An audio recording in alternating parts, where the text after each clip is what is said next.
Magandang araw sa lahat! Sa ating talk show ngayon, tatalakayin natin ang kahalagahan ng mga tiyak na sitwasyong pangkomunikasyon sa kolehiyo. Pag-uusapan natin ang simposyo, komperensya, roundtable discussion, small group discussion at tulong o meeting. Tatalakayin din natin kung paano ito nakakatulong sa ating pag-aaral at mga halimbawa kung paano natin ginagamit ang mga ito sa ating araw-araw na buhay sa kolehiyo. Magandang araw sa inyong lahat. Narito po si Binibining Angela upang ipahayag ang kanyang ideya tungkol sa symposium. So ang symposium ay isang formal na pagtitipon kung saan ang mga eksperto sa isang larangan ay nagbabahagi ng kanilang kaalaman. Halimbawa, kung ikaw ay nag-aaral ng agham, maaaring mag-attend ka ng symposium kung saan ibinabahagi ng mga eksperto ang mga bagong tuklas o research findings sa inyong field. Tama! Isang halimbawa ng symposium ay mga science fairs na kung saan ang mga estudyante o eksperto ay nagpapakita ng kanilang mga proyekto. Sa gantong paraan o pagkakataon, natuto tayo mula sa mga eksperto at ang ating pananaw ay lumalawak. Maraming salamat sa iyo, Binibining Angela. At ngayon, nandito si Binibining Madeline upang ipahayag ang kanyang ideya patungkol sa komperensya. Ang komperensya ay isang malaking pagtitipon ng mga eksperto at mga profesional. Halimbawa, sa mga marketing students, maaari silang mag-attend ng isang marketing conference kung saan tinalakay ang mga bagong trends at techniques sa advertising. Oo, sa komperensya, hindi lang tayo natuto ng bagong kaalaman, kundi nakahanap din tayo ng mga pagkakataon upang mag-network.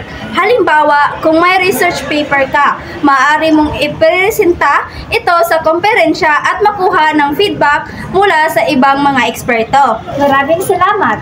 Magandang araw sa inyong lahat. Narito naman si Binibining Karen upang ipahayag ang kanyang ideya tungkol sa roundtable discussions.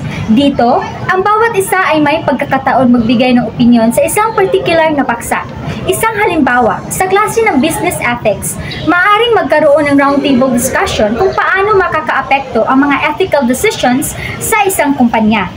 Oo, sa roundtable discussion, natuto tayong pahalagahan ang iba't ibang pananaw.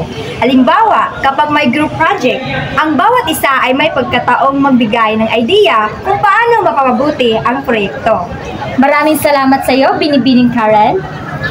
At ngayon, nandito si Binibining Hana upang magpahayag ng kaniyang ideya patungkol sa small group discussion.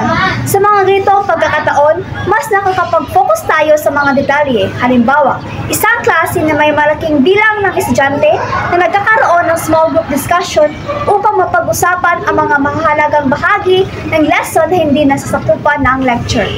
Tama!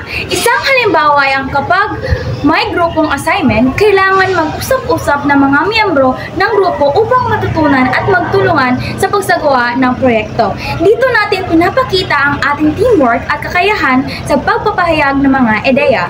Maraming salamat! Magandang araw sa inyong lahat. Narito po si Binibining Gwen upang ipahayag ang kanyang ideya tungkol sa pulong o meeting. At syempre, hindi mawawala ang pulong o meeting. Isang halimbawa ay sa mga student organizations. Kung ikaw ay miyembro ng isang organization, nagkakaroon kayo ng mga regular na meeting upang magplano ng mga activities, magbigay ng updates at magtulungan sa mga proyekto. Oo, sa mga pulong, natututo tayong magdesisyon ng sama-sama at mag-organize ng mga kaganapan. Halimbawa, kung may fundraising event, sa pulong ito, tatalakayin ang mga detalye tulad ng location, sponsors at target audience. Okay, maraming salamat sa iyo, Binibining Gwen.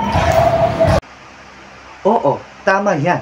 Ang mga symposium, komprehensya at iba pang komunikasyong events ay nagbibigay ng pagkakataon hindi lamang para matuto, kundi para magtulungan at magsanib puwersa sa mga ideya.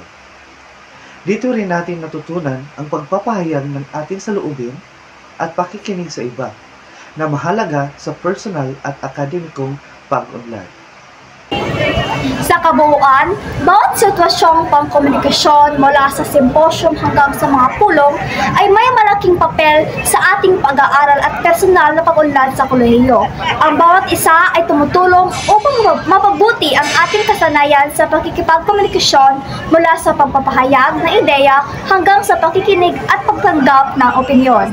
Maraming salamat sa pagsubaybay sa aming talk show. Huwag kalimutang magsanay at maging handa sa bawat uri ng komunikasyon. Hanggang sa muli!